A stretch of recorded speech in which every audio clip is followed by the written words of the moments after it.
Olá, pessoal, tudo bem? Semana passada eu fiz uma postagem sobre um artigo que nós lemos no nosso programa Prática Hospitalar em Neurologia de Animais de Companhia sobre a doença do disco intervertebral em gatos. Então, realmente, os gatos têm a doença do disco intervertebral, mas numa frequência muito menor do que os cães. E na sequência, eu coloquei umas imagens radiográficas questionando como que as pessoas fazem o diagnóstico dessa doença. Então, principalmente falando sobre a diminuição do espaço do disco intervertebral, a calcificação do disco intervertebral in situ e também a presença de material calcificado visualizado aqui dentro do forame intervertebral.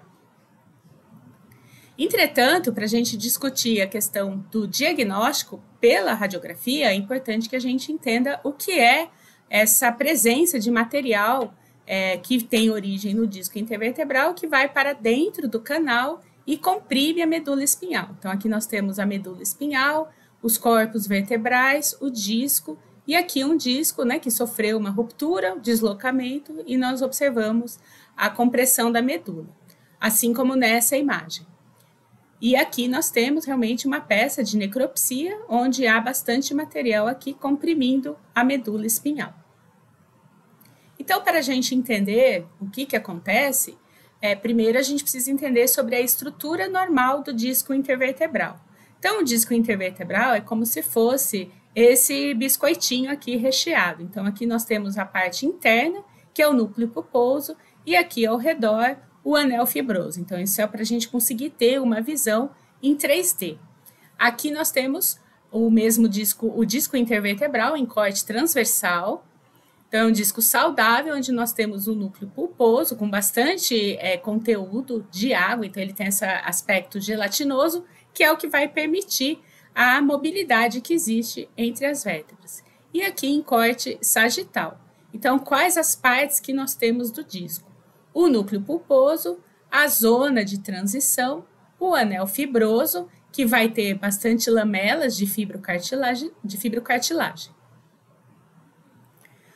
Entretanto, o disco nos cães, nos gatos e nos seres humanos, entre outras espécies, sofre uma degeneração que vai ter diversos fatores que influenciam a ocorrência dessa degeneração, desde fatores genéticos, a biomecânica e mesmo o trauma. Então, a somatória desses fatores, né, com o passar do tempo, nós vamos vendo que ocorre a substituição das células do núcleo pulposo por condrócitos e transformação em fibrocartilagem. Além disso, vão ocorrendo fissuras do anel fibroso, aumento da quantidade de colágeno. Então, aqui nós temos, né, a macroscopia e a microscopia, e com o tempo pode ou não ocorrer, após a ruptura do anel fibroso, a saída do conteúdo do material em direção ao interior do canal intervertebral. Então, aqui novamente nós temos, né, um disco já num estado mais avançado de degeneração. Nós temos aqui então a fibrocartilagem, que ocupa o lugar do núcleo pulposo, mas a fibrocartilagem, aqui principalmente no anel fibroso, está normal. Posteriormente, esse disco pode sofrer também a calcificação, como nós vemos aqui. Entretanto, da mesma maneira que na imagem anterior, nós não temos ruptura do anel fibroso. Então, numa radiografia simples, é possível identificar esse núcleo pulposo calcificado, mas isto não é sinônimo de que a medula espinhal esteja comprimida. Aqui nós temos a mielografia de um paciente canino em que havia uma compressão mais caudal, que não está aparecendo nessa imagem. Mas nós vemos diversos núcleos pulposos calcificados sem causar a compressão da medula espinhal. Da mesma maneira, nessa imagem, olha, nós temos 1, 2, 3, 4 discos calcificados e em nenhum desses locais nós temos compressão da medula espinhal. E nós temos, então, que ter em mente esta imagem. Não há ruptura do anel fibroso. Em 2020, a doença do disco foi reclassificada, né? Então, ela é chamada de herniação do disco intervertebral e nós podemos ter a degeneração com uma transformação condroide tardia ou precoce. Então, essa transformação mais tardia ocorre principalmente, mas não exclusivamente, nas raças não condrodistróficas. E nós temos a protrusão de disco intervertebral ou Hansen tipo 2, que é o abaulamento do anel fibroso sem ruptura. Nas raças não condrodistróficas, mas principalmente nas raças condrodistróficas, nós temos a extrusão do disco intervertebral Hansen tipo 1. E pode ocorrer extrusão aguda com uma hemorragia epidural extensa. E da mesma maneira, esse disco, ele pode, né, sofrer essa extrusão em direção ao interior da dura mater ou realmente o interior da medula espinhal. Embora isso também possa ocorrer como consequência do trauma, né? Então, nós teríamos a extrusão traumática do disco intervertebral. E em alguns cães foi observado que existe a extrusão do núcleo pulposo hidratado. Então, esse disco pode ou não estar degenerado em vários graus e ele vai causar principalmente extrusão aguda não compressiva do núcleo pulposo ou extrusão aguda compressiva do núcleo pulposo hidratado.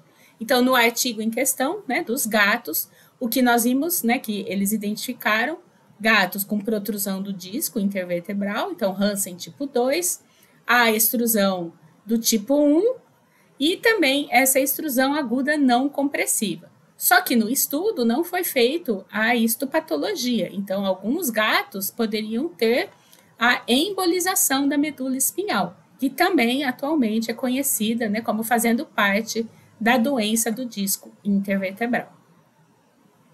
Mas para o cirurgião, né, o neurocirurgião, o que é importante? É importante a certeza, né, que existe a compressão da medula espinhal, como nós vemos aqui, pelo disco, e que isso vai, então, definir o tipo de tratamento a que esse animal vai ser submetido de acordo com o grau de comprometimento neurológico. Então, num paciente com esse quadro, que é no mínimo paraplegia, com certeza a cirurgia, né, no local correto, se confirmar que é uma extrusão, em que há a presença do material no canal, nós temos que saber realmente o local correto para que a cirurgia seja feita adequadamente. Então, num paciente com esse quadro neurológico, esse tipo de imagem não nos diz muita coisa, né? Nós temos várias diminuições do espaço do disco, ou seja, isso indica que o animal sofreu degeneração, houve, né, a perda, né, de substâncias e transformações aqui do disco intervertebral, mas não necessariamente existe material dentro do canal intervertebral. Uma outra razão, né, para que nós tenhamos o espaço do disco diminuído é a técnica radiográfica, né? Então, quando essa técnica não é com colimação, ou seja, uma grande área é colocada, né, para a radiografia, como nessa imagem, é fato, né, que as extremidades, né, da imagem aqui vão ter o aspecto, né, mais oblíquo desse disco, né, de acordo com a passagem aqui dos raios, e nós vamos ter, então, a falsa imagem de uma diminuição do disco intervertebral. Então, é recomendado que ao realizar radiografias, né, da coluna, a gente colime a imagem, como mostrado aqui, para que seja incluído, né, no filme somente algumas vértebras, e não como nós vemos nessa imagem, onde uma grande área foi incluída, e isso pode levar, né, à falsa imagem de diminuição do espaço do disco. Uma outra questão que interfere bastante é o posicionamento e a ausência de sedação dos pacientes. Então, esse é o mesmo paciente, né, sem sedação. Então, nós temos uma radiografia onde não é possível dar um laudo, e aqui o mesmo paciente sob sedação, e aqui, né, mostrando, né, o posicionamento adequado, por exemplo, para a radiografia da coluna torácica, para a radiografia da coluna cervical, e nós vamos ter, né, as diversas posições mais adequadas, tanto lateral como ventro-dorsal, para as diversas regiões da coluna. Então, não tem como a gente falar alguma coisa com um posicionamento e técnica, né, como foi usado nessa imagem acima. Um outro fator que leva, né, ao laudo da diminuição do espaço intervertebral é um fator anatômico. Então, aqui nós temos a vértebra T11, que é chamada de vértebra anticlinal, que é justamente onde o processo espinhoso tem essa angulação aqui, né? Na verdade, ela fica em ângulo reto em relação à coluna. Existem controvérsias se é a T11 ou a T10, mas é aceito, né, na maioria dos artigos, que a T11 é a vértebra anticlinal. Então, justamente entre a vértebra T10 e T11, é anatômico, é um estreitamento normal que existe por essa alteração aqui da angulação e maior proximidade, inclusive, das facetas articulares. Existe o consenso do Colégio Americano de Medicina Veterinária sobre o diagnóstico e o tratamento da doença de disco intervertebral aguda em cães. Então, aqui no item 3 é falado que o diagnóstico é realizado por ressonância magnética, tomografia computadorizada, mielotomografia ou mielografia. Então, essas são as modalidades de imagem que nós vamos usar, né, para realmente facilitar o planejamento cirúrgico e pode também auxiliar, né, algumas delas, no prognóstico. Então, com relação à radiografia simples, se o animal estiver sedado, bem posicionado, o que nós podemos ver? A diminuição do espaço do disco e das facetas articulares, pode ou não ocorrer opacidade do forame intervertebral e presença de material de disco mineralizado dentro do canal vertebral. Então, isso será sugestivo. Só que já há vários estudos foi visto que esses mesmos pacientes foi realizada a ressonância magnética e os discos calcificados na radiografia não correspondiam ao local real da extrusão, ou seja, a sensibilidade do exame foi de 51% a 61%. Já em um estudo somente com radiografia digital, a sensibilidade subiu para 94,7%, embora existam aí diversas controvérsias. Então, nós temos que lembrar o que significa a sensibilidade. Então, o termo é a sensibilidade de um teste diagnóstico corresponde ao percentual de resultados positivos dentre os pacientes que realmente têm determinada doença. Então, se nós considerarmos, né, a maioria, né, dos exames que são feitos aqui na rotina e que nós recebemos vários laudos, né, se o animal não estava sedado e bem posicionado, então realmente fica difícil eu optar pela cirurgia, abrir aquele espaço, né, com base naquela imagem radiográfica. De qualquer maneira, a radiografia simples, dependendo aí da suspeita, da raça, da idade, para que nós realizamos? Nós podemos, então, como nesse caso, identificar a presença de disco espondilite, aqui uma neoplasia na vértebra L6 e, em alguns casos, né, se não há histórico, né, aquele animal paraplégico, muitas vezes o proprietário não viu realmente a ocorrência do trauma, nós podemos ter fraturas e luxações. Já outro exame que nós podemos usar é a mielografia, quando um contraste é injetado no espaço subaracnoide. Então, a acurácia desse exame é de 72% a 99%. Então, a acurácia é a probabilidade realmente de nós termos um resultado correto, ou seja, ele é positivo nos doentes e negativos nos não doentes. Então, aqui nós temos, olha, o deslocamento aqui da coluna de contraste e o disco, né, que sofreu a saída, né, do seu local anatômico é esse daqui, nós temos a diminuição. E aqui caudalmente nós temos um disco calcificado que não está causando compressão. E aqui nós temos uma radiografia com o contraste, a mielografia, em posição ventrodorsal. Então, aqui, olha, existe, inclusive, a identificação, né, de que lado está essa compressão. Então, a sensibilidade, né, para essa lateralização situa-se em torno de 49% a 83%. Então, em muitos casos, né, a tomografia ou a ressonância, ela vai dar uma imagem melhor, né, para que eu saiba de que lado eu devo realizar a cirurgia.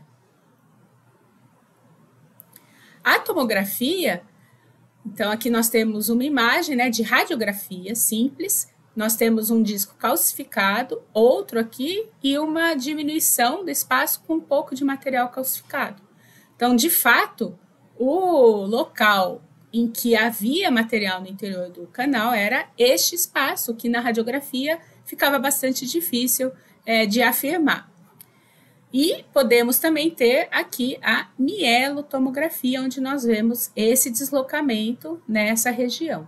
Então, a tomografia simples, ela vai ter, né, de acordo aí com os estudos, entre 81% a 90% de sensibilidade. Já a angiotomografia, ou seja, quando é feito o contraste intravenoso, a sensibilidade dela está entre 53% e 94%. Em outro estudo, foi visto que realizar a angiotomografia não dá informações adicionais quando se compara com a tomografia simples.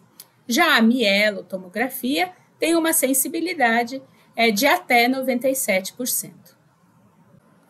Então, é importante lembrar que muitas vezes, principalmente se o paciente não for da raça Dachshund, a tomografia, ela simples, né, sem então a mielotomografia, pode resultar, né, um laudo normal. E isso não exclui a possibilidade do animal ter realmente a doença, né, a herniação do disco. Esse é um problema que a gente enfrenta bastante, o fato de em muitas clínicas não ser realizada a mielotomografia e muitas vezes nós não temos acesso à ressonância, então muitas vezes a gente não tem o diagnóstico nesses pacientes.